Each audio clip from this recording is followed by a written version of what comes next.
राहुल गांधी के x post को लेकर, जिससे देश की सियासत में बड़ा संकेत माना जा सकता है और यह भी कहा जा सकता है कि राहुल गांधी की यह पोस्ट देश की राजनीति को गरमा सकती है।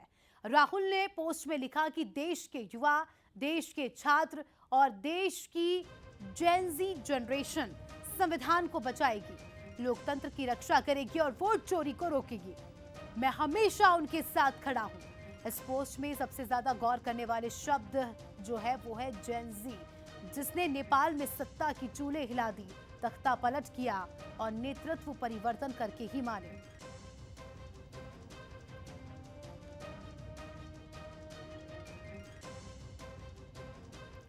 तो राहुल गांधी की आपने पोस्ट देखी और ये पोस्ट इतनी अहम क्यों है, ये भी जानना जरूरी है। राहुल की पोस्ट में जेन-ज़ी शब्द के इस्तेमाल के कई सारे संकेत यहां पर देखे जा रहे हैं। नेपाल में तख्ता पलट हुआ, उसमें जेन-ज़ी का महत्वपूर्ण रोल था। राहुल इस पोस्ट के बाद बीजेपी के निशाने पर आ सकते हैं। बीजेपी इस पोस्ट को देशद्रोह के आरोप से जोड़ सकती है। कुछ पॉइंट्स जो ये बताते हैं कि राहुल गांधी का ये पोस्ट आखिर इतना सुर्खियों में क्यों है, इतनी कंट्रोवर्सीज में क्यों है।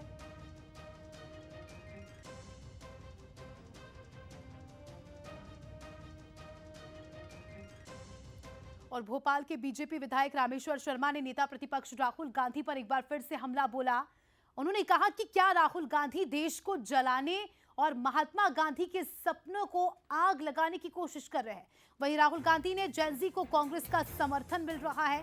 पूर्व विधायक शैलेंद्र पटेल ने कहा कि देश के युवा ही संविधान की रक्षा करेंगे। राहुल गांधी बिल्कुल सही कह रहे हैं। तो राजनीतिक बयानबाजी भी, आपको बयान भी सुनाएंगे कि क्या कुछ रामेश्वर शर्मा ने कहा और उसका क्या कुछ पलटवार सामने आया। सपनों के भारत में आग लगाना चाहता है, ये हिंदुस्तान के लोकतंत्र को खत्म कर देना चाहता है, ये हिंदुस्तान की न्याय व्यवस्था पर सवाल खड़ा करना चाहता है। क्या पंडित जवाहरलाल नेहरू ने इसी लोकतंत्र की उम्मीद की थी, या स्वर्गीय इंदिरा गांधी ने इसी लोकतंत्र की उम्मीद की थी? किसमें लोग उठेंगे, आग लगाएंगे, गरीब अबोध बच्चा इस देश में नेता प्रतिपक्ष बनेगा, तंत्र को जलाने का सपना देखेगा? कि तुम अपने देश को, अपने घर को आग लगाना चाहते हो? तुम पाकिस्तान के आईएसआई से प्रेरित हो रहे हो। और मैं भारत सरकार से प्रार्थना करूंगा कि राहुल गांधी की हर एक्टिविटी पर नजर रखी जाए। राहुल गांधी को न्यायपालिका में बुलाकर पूछिए कि आखिर हंसते खेलते हिंदुस्तान में ये आग लगाने की बात क्यों कर रहे हैं। राहुल गांधी जी का इंटेंशन बड़ा क्लियर है कि आज जो हमारी आबादी युवाओं की ज्यादा है और युवा आगे आए, जो नेक्स्ट जनरेशन है, युवाओं की जनरेशन है, जेन-ज़ी जिनको कहा जा रहा है, वो आगे आए और देश में जो डेमोक्रेसी है उसमें अपना योगदान प्ले करें। क्या सारे जेन-ज़ी ऐसे होते हैं? क्या नेपाल में अगर उन्होंने जलाया है तो वो जेन-ज़ी का मतलब ही क्या सारे युवा उपद्रवी हैं? भारतीय जनता पार्टी तो युवाओं पे सवाल उठा रहा है कि युवाओं की कोई सोच नहीं, समझ नहीं है, सिर्फ उपद्रव करना जानते हैं। ये युवा आपसे बदला लेंगे अगर आप ऐसी सोच रखोगे तो आपने सुना, बीजेपी और कांग्रेस दोनों ही पक्षों की ओर से प्रतिक्रिया सामने आई। देखिए ये पोस्ट आप स्क्रीन पर देखिए, जिसमें राहुल गांधी ने साफ तौर पर लिखा है कि देश को, देश के जेन-ज़ी, देश के युवा और सभी मेरे साथ है और मुझे पूरा यकीन है, पूरा विश्वास है कि देश के युवा, देश के स्टूडेंट्स, देश की जेन-ज़ी जनरेशन संविधान को बचाएगी, लोकतंत्र की रक्षा करेगी और वोट चोरी को रोकेंगे और मैं उनके साथ हमेशा खड़ा हूं। तो राहुल गांधी का ये पोस्ट, जिस पर अब देखिए सियासी बयानबाजी तो शुरू हो चुकी है और कंट्रोवर्शियल इसीलिए भी है क्योंकि पड़ोसी देश में जो हुआ उसमें सबसे बड़ा रोल जेन-ज़ी का था। पड़ोसी देश यानी नेपाल में जो तख्ता पलट हुआ उसमें जेन-ज़ी का उपद्रव काफी महत्वपूर्ण रोल प्ले करता नजर आया और उसी का एक उदाहरण शायद राहुल गांधी ने इस पोस्ट में देने की कोशिश की है। जेन-ज़ी से समर्थन मांगा है और कहा है कि देश के स्टूडेंट्स, देश के युवा सब मेरे साथ है, मैं उनके साथ हूं और देश में जो वोट चोरी का आरोप लगातार विपक्ष सत्ता पक्ष पर लगा रहा है उससे जेन-ज़ी ही रोकेंगे, ये राहुल गांधी ने अपने एक्स पोस्ट पर कहा। तो सियासी गलियारों में हलचल मच गई क्योंकि राहुल गांधी के इस बयान को अलग अलग मायने में देखा जा रहा है। क्या कुछ प्रतिक्रियाएं इस बयान पर सामने आई है वो भी जान लेना जरूरी है। सुनिए एक बार फिर से। महात्मा गांधी के सपनों के भारत में आग लगाना चाहता है। ये हिंदुस्तान के लोकतंत्र को खत्म कर देना चाहता है। ये हिंदुस्तान की न्याय व्यवस्था पर सवाल खड़ा करना चाहता है। क्या पंडित जवाहरलाल नेहरू ने इसी लोकतंत्र की उम्मीद की थी, या स्वर्गीय इंदिरा गांधी ने इसी लोकतंत्र की उम्मीद की थी? किसमें लोग उठेंगे, आग लगाएंगे, गरीब अबोध बच्चा इस देश में नेता प्रतिपक्ष बनेगा, तंत्र को जलाने का सपना देखेगा? कि तुम अपने देश को, अपने घर को आग लगाना चाहते हो? तुम पाकिस्तान के आईएसआई से प्रेरित हो रहे हो। और मैं भारत सरकार से प्रार्थना करूंगा कि राहुल गांधी की हर एक्टिविटी पर नजर रखी जाए। राहुल गांधी को न्यायपालिका में बुलाकर पूछिए कि आखिर हंसते खेलते हिंदुस्तान में ये आग लगाने की बात क्यों कर रहे हैं। चलिए, इस पूरे मुद्दे पर चर्चा करने के लिए हमारे साथ कुछ खास मेहमान जुड़ चुके हैं। सबसे पहले उनका परिचय, फिर उनसे सवाल करेंगे।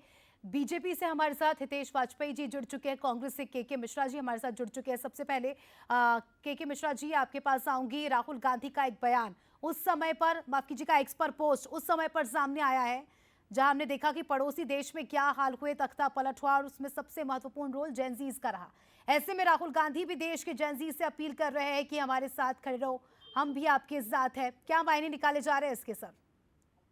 देखिएगा, पड़ोसी देशों में क्या हुआ है उससे भारतीय लोकतंत्र को कोई मायने नहीं रखता है।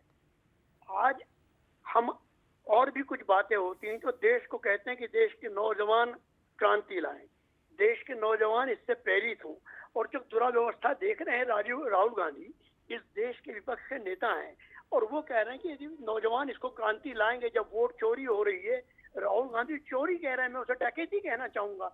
जब सरेआम वोटों की डकैती हो रही है, तो राहुल गांधी यदि कहेंगे कि नौजवान के सामने ये प्रमाण सामने आ रहे हैं तो वो आगे आएंगे। तो उससे भारतीय जनता पार्टी जो खुद आग लगाकर आगे बढ़ी है, जिसने अपनी राजनीतिक ताकत में हमेशा देश में आग लगाने के बाद ही इजाफा किया है, उसको इस पर आपत्ति क्यों है? लोकतांत्रिक शब्दों में भी भारतीय जनता पार्टी को आपत्ति है। हितेश जी, जवाब दीजिएगा, आपत्ति क्यों है और आपको ऐसा क्यों लगता है कि अगर जेनजी युवा स्टूडेंट्स राहुल गांधी का समर्थन करते हैं, उनके मुद्दों का समर्थन करते हैं, तो वो देशद्रोही होंगे? देखिए, मैं एक बात बहुत स्पष्ट कर दूं कि कांग्रेस और कांग्रेस के नेता हार के फ्रस्ट्रेशन में गले गले तक डूब गए और उनको रास्ता समझ में नहीं आता। तो वो क्या करते हैं, इस हार के कारणों को लोगों में ढूंढते हैं, खुद में नहीं ढूंढते। आप सोचिए कि भाई उनको यदि चुनाव में उस देश में विजय नहीं मिल रही है जहां पर उन्होंने एक छत्र राज किया है, तो आप समझिए कि इसका कारण वो खुद होंगे ना, कि वो खुद भ्रष्ट हो गए, लाइन से भटक गए, सब हो गए। उसके बाद आज भी उनके नेता कोई कनेक्ट नहीं बना पा रहे हैं। तो आप संदेह क्यों ढूंढ रहे हो? चलिए अपन जैन जी पे बात करते हैं। जैन जी तो है, लेकिन जैन जी आज मोदी जी के साथ है ना, ये हम लोग भी तो जानते हैं ना। जैन जी ऐसा थोड़ा ना कि यहाँ नहीं है, पर जैन जी जो है वो मोदी जी के साथ, उनकी नीतियों के साथ आगे बढ़ रही है। उसको कोई विमर्श करना होता है वो अपनी बातें पहुंचाते, सरकार सुनती है। लेकिन जैन जी जो है वो कांग्रेस की मदद करे, यदि वो ये चाहते हैं, तो उसके लिए उनको अपने अंदर ढूंढना होगा। देखिए, ये तो युवाओं का अपना अप्रोच है, और ये भी देखने वाली बात होगी आने वाले समय में कि इस तरह के पोस्ट से क्या वाकई युवाओं पर असर पड़ता है, क्या वाकई युवा इस तरह के मुद्दे को बुनाते हैं। शुक्रिया आपका दोनों का ही जुड़ने के लिए और चर्चा में शामिल होने के लिए। अब